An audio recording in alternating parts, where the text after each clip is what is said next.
Good morning. Top of the morning, everybody. Supporting McLean, doing McLean TV. Back again in the video. Like, comment, and subscribe. Today's video is going to be... It's a very touching subject, man. Because I don't know if there's a way we can stop it. It's about the YNs. And how us creating this image, the Scully, the gun, the NLE, who's responsible for creating the YN? NBA Youngboy, NLE Chopper. I would say it's Youngboy, because that's who they mimic. Then you got Pooh Shiesty. Pooh Shiesty, one who popularized that. The actual Shiesty, the whatever it's called. This character being created is probably one of the most negative characters in Black history. And these young boys love it. Because once anything goes viral and we give attention to it, now you got memes being created. People embody this. They become it. So we got young guys now holding on to a gun, or becoming this guy that shoots all these weapons and all this other stuff. And it's empowering. It's empowering to know people fear you. And coming from the Black community, it took me a long time to comfortably say I'm not about that life. I'm a schoolboy.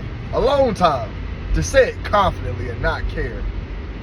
For the longest, let me cut this air off. Yeah, I'm sorry if the thing I'm blowing in y'all ears.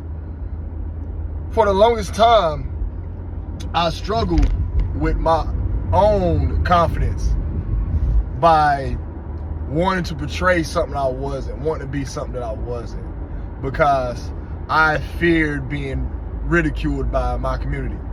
You know, I always had to try to come up with these fake stories I remember the first time I shot a gun, I went and told all my friends, hey, I shot a gun, and it wasn't at nobody, which that's what one of my friends said. You didn't shoot it at nobody.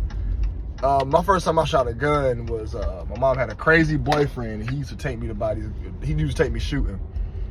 And hold on. Never mind, they're closed. I take Jason's grease. The dingus grease. Yes, the dingus grease. But I do remember as being a kid and always not wanting to fit in. Once I realized I couldn't fit in, it didn't bother me that much as a kid, because they want you to be hood. So the main thing I'm getting at is that we have young guys here who don't want to show the world that they're P-U-S-S-Y.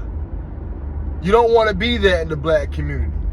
And so we got a young guy at work, man. He coming on his day off, and he leaving church, and he got his gun on him. And he had to show us he had his gun. And then I started antagonizing him. This is why these boys end up harming people, because you got childish people like me. But I always give them a hard time. I'm like, boy, you walk around that gun, you ain't gonna use it, you ain't gonna pull it, you ain't man enough to pull that trigger, son. Wonder why you even got that. So he was mad, cause but I always antagonize him. You know, on a real sense, these YNs get these guns and they want to prove themselves that they're not afraid to use it to other people. And I think that we as a community want to please, or we want approval from the next man so bad. And I think that comes from not having a father in the home. I really do. I think it comes from not having a father in the home. But even when some guys have fathers in the home, I had a homeboy who had his mommy and daddy. Daddy was an electrician. This boy is locked up right now. Man, I didn't know his parents was together and his daddy had his own business. I didn't know that until I went down and dropped him off. And I seen his mom and dad together, and his dad was an electrician. And guess what? It's because he was raised in that area where he was at, and he just partaked into the activities going on in the neighborhood. So even if you have a father in your home, don't mean you safe from it. It's about the neighborhood and the area you're at. You got to move away from it. So we got these young guys out here portraying the image, loving it, having power, holding a gun gives you a lot of power. That's a lot of power for a 15-year-old. That's how old these boys are. 13, 14, 15. And this has been happening for years. But I think my guys, when I was growing up, the guys in my neighborhood, they didn't really start acting crazy till they were 17, 18, like high school. So we have more violence at a younger age. And here's my thing, where the parents at of these YNs? And I'm not going to start calling them YNs. I wish you get rid of the term.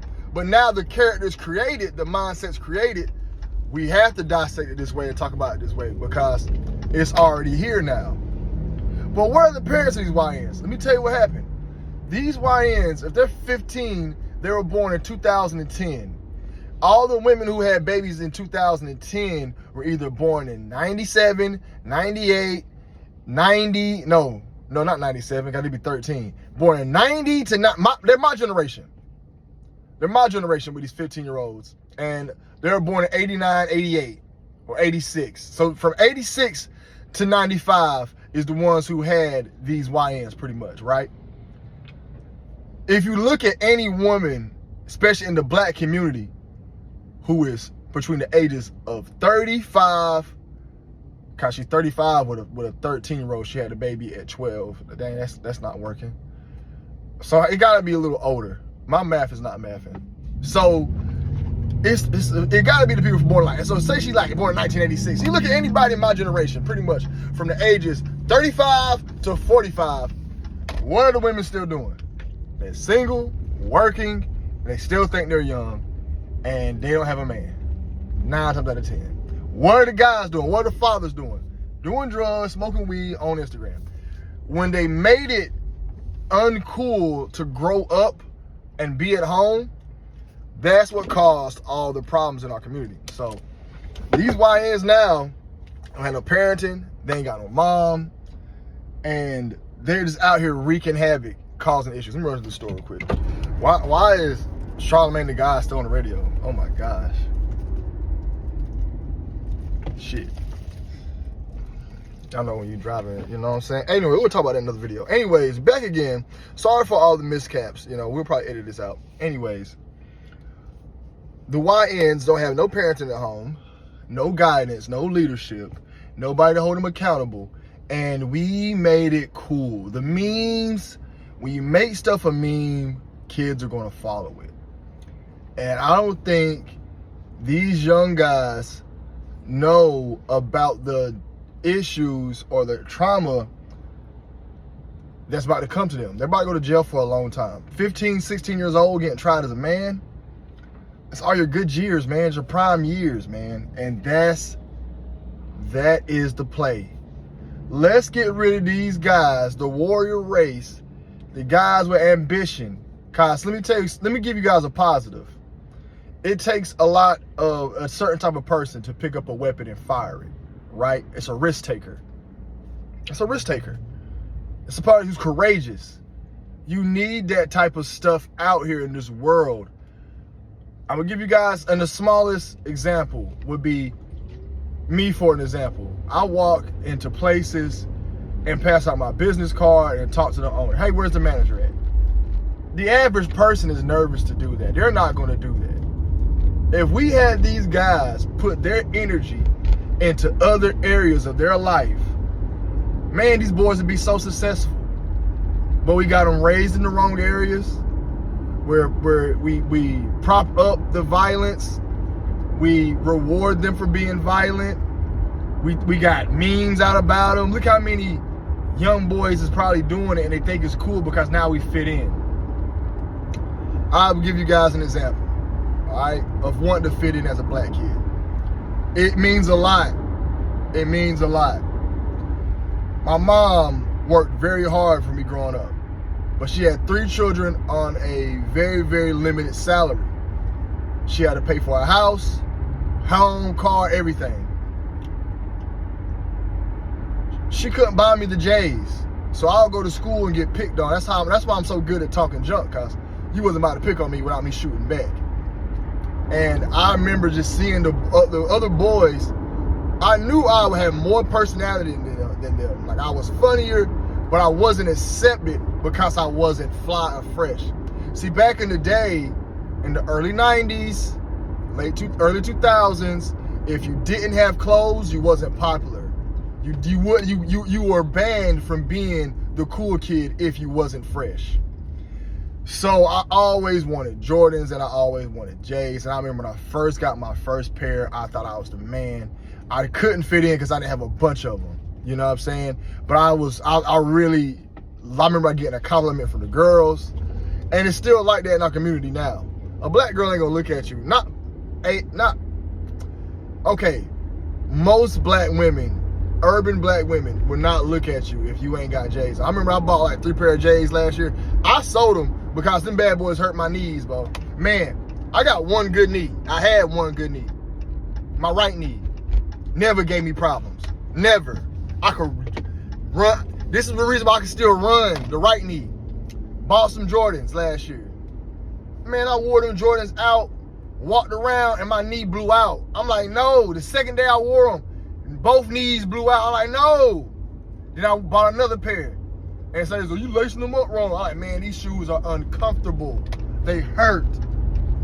My knees messed up, so I sold them. But I remember last year when I had those Jordans, the compliments I got and the looks I got from certain black women. And when I stopped wearing them, I went back to Air Maxes, those girls wasn't looking at me no more like that. I mean, I was still getting looks by certain black women, but put it like this. If there's 5 black girls, I was getting looks by 4 when I had Jordans. When I took off the Jordans, I was only getting looks by 2 of them, right? So you're losing, well, one black girl ain't interested in you at all. So you're losing 50%. You know what I'm saying? 66, how many is that? I don't know, 20%. I'm bad, man. 60% of just by taking the Jordans off. So, wanting to fit in the black community means a lot. So I can imagine these boys now can't wait to get their scully, they shiesty, can't wait to get their first gun, can't wait to put their first switch on it, and can't wait to show it off. I told you when the young boy came into our job, the first thing he did was show us his gun. I'm like, bro, nobody care about that gun, bro. He don't understand. He's 22. He works with grown, like me and my other coworker, we're like in our 30s, man. We don't care about, nothing can impress us. So you come here doing that little boy stuff, we're gonna call you out on it. And boy, we call him out and he gets mad. He wanna scrap. He bigger than us, man. I fought him. I lost. I ain't gonna lie. He way bigger than me though. He like 280. He got me about 80 pounds. I said, you better beat me up. You know what I'm saying? I took man like a man. He didn't think I was gonna scrap him though. I was like, bro, I ain't scared of you. You don't care if you big and young. But anyways, he came to work, he showed off his gun. We was like, bro, nobody care about that. So imagine these young kids now showing off their gun. They can't wait. And here's another thing. How are they getting the guns? Who's selling it to them? There has to be an arms dealer. And I know people, when they hear arms dealer, they're probably thinking of a Russian or Arabic dude.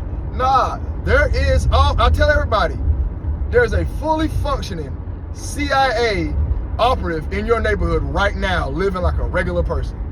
Facts. I remember when I bumped into him, he didn't know I knew he was CIA, man. And I can't say out to the story. And people think you're crazy, you're drugged out. But there's a few dudes I know they're CIA. Cause you gotta look. You got caught with all them drugs you out already? You got caught with all them drugs you only did 3-4 years? How you know all these plugs? How you know all these cartels? You know what I'm saying? Oh, you plugged in with the feds. Maybe I'm confusing a highly operative informant with CIA. But I heard one time this dude, he just had too much going on, man. Too many drugs, too many weapons, too many connections. And I'm like, yo, this dude's CIA. I remember one time I said, man, you CIA, ain't you? He looked at me like, laughed. He like, oh, man, this dude crazy, man, Dwayne. But that look, because nobody asked him. Because in the trap, the conspiracy guy doesn't exist. That's why I became the term hood Illuminati man. Because I was always in the hood around my friends, and I would always give them conspiracies, right? So this dude who was in this area, nice car, got all the dope, all the stuff, and he just bragging about what he can get, what he can do. And I said, man, he can do too much. I said, boy, you CIA, ain't you? And I was quiet the whole time, and I said it, and I threw him off. He looked at me, he was shocked. But nobody never asked him. I know he's CIA. I know he is. And and I talked to a homie of mine. Now, this dude, he's just a drug dealer. If you see him, I know this guy since 2004. He knew me since I was like 14. He's plugged in heavy with the cartels and all that. And he told me that in every city, there's a cartel member to get you the drugs you want in every city. And he's the one who also told me, he said there's a CIA guy. He said there's an undercover, he said there's a deep cover dude in every city right now. And there's a cartel member and they work together, and the guy deep cover don't want to lose his spot. Go watch the show Snowfall. You remember when Reed and Franklin was working together? I think his name was Reed, the white dude. He didn't want to lose his spot. He loved selling the drugs. He loved it. He didn't want to lose all that money he was getting. Those dudes be making so much money. They don't want to go. They want to stay undercover. They love the life they're getting. They want to stay undercover. And then the arms dealer, who's bringing these kids these weapons? You're 15. How can you go get a weapon? There's an older person selling it to you. And then there's been stories of them dropping off crates of weapons in the neighborhoods. They just walk up and get the weapons. And I believe it. I believe it happens. I do believe that they do try to take out these young children and they make them do it. But the main reason is to get these young black boys wasting prime years. In your prime, what are you going to do? Make babies, take chances, get L's, gain wisdom, get knowledge. You know what else is going to cost? Shit. The fuck? Damn. I seen it in the roster that drove over. I didn't think it was metal. Anyways, these guys when they get out, the 20 years they get out, 37. Everybody is not like Gangster Williams or BG. When these dudes get out, they're not gonna have no social skills. Most men that got out of jail live at home with their mama. Some men turn around. Let's do a percentage. Out of, say you got 100 dudes who just did 20 years, only 5 of them get to turn their life around. The other 95, so you got a 95% chance of these guys getting out of jail after 20 years and either going right back or not knowing anything else because they spent all their learning years incarcerated. Because I learned a lot over the years. I learned a lot over the years to what to do with my life and how to handle myself and everything. And I couldn't imagine spending the last 20 years behind bars. There'd be no Nate, that's my son. There'd be no Layla, that's my daughter. There'd be no OCD cleaning, that's my business. There'd be no YouTube channel, it's my YouTube. There'd be no job I got now. There'd be none of that. None of it. All that stuff be gone. None of my friends, connections, all the women I done slept with, all that be gone. It'd be all dudes. You're not saying I slept with dudes. No, that sounded crazy. You just be around dudes the whole time. You know what I'm saying? Yeah, that'd be crazy. But that's just a life I don't want to live. And I hate that these young guys are going to live their life like that. And we as a community, we think it's funny. It's funny to us. Like, we making jokes about these young guys walking around with these weapons. And I asked a question earlier, who created the YN? I most definitely feel like it was NBA Youngboy. That's who they mimic and that's who they look the most like. These boys don't go to the gym, they ain't working out.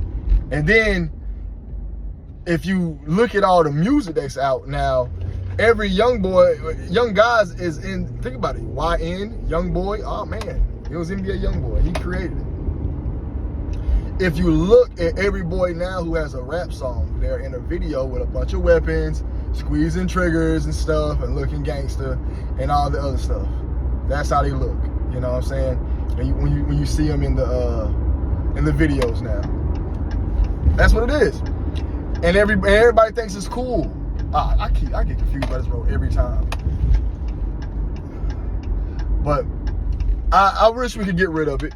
I wish we could. I wish we could find a way where we don't have to constantly have these situations where these guys is losing their lives, they're making the rest of the decision, they're endangering other people. Are they opening the sex club up? We used to have a sex club out here in the field. I never went, but I call it Illuminati. I should show y'all the door. There's a door right there. It got a red dragon on it. Maybe the homeless people living in it, but I think somebody renovating it. But it used to be a sex club right there. I never went, man. My homeboy went. I don't like group sex. I like one-on-ones. I'm a one-on-oneer. You know what I'm saying? I don't like group. I don't like dudes, seeing dudes thing. I hate seeing another dude thing. I hate it. You know what I'm saying? It's nasty. You know what I mean? Especially in person. Now, you watching an adult film, that's even weird in itself when you really think about it. But an adult film, about far as it goes, in person, I do not want to see a dude thing. I remember when I was in the military, they used to put me on drug watch duty where they do a drug test. You got to watch and pee. I would never watch they thing. I like, bro, look, if you want to, I say, look, bro, if you want to contaminate this sample, do what you want. I'm not looking at your thing, bro. I remember one time I did it. Like, I was peeing. We had a sergeant named Sergeant Peabody. Peabody staring at my junk like this. Staring, looking at my junk. I'm like, bro, you really gonna harass me like that? Like, he's smiling. Man, it was so weird. I said, bro, Peabody, bro, you better be uncomfortable. He said, man, McLean, I gotta do my job. He's smiling. Shit was nasty, bro. Nasty's on the what. But anyways, yeah, they had an old sex club out there. But anyways, man, who made the YN? I think it's the NBA young boy. How do y'all feel about the YNs? Is there a way we can stop it? I say let these guys wipe themselves. I think the only option would be, cause talking to them talking to them will work. If we can get out to at least, if we can save one for every 10 that goes, I feel like we accomplished something. We need to go out there and speak to these boys, and we need to police up the area, and we need to go to our areas and make them better. We need to, and I know we want to just hit the nuke button and have them nuke each other, but I feel like we go to these areas, police them up, make them better, invest the money. I think we could turn it around. But it's about McLean, doing McLean TV. Y'all be blessed, y'all be safe. I'm out.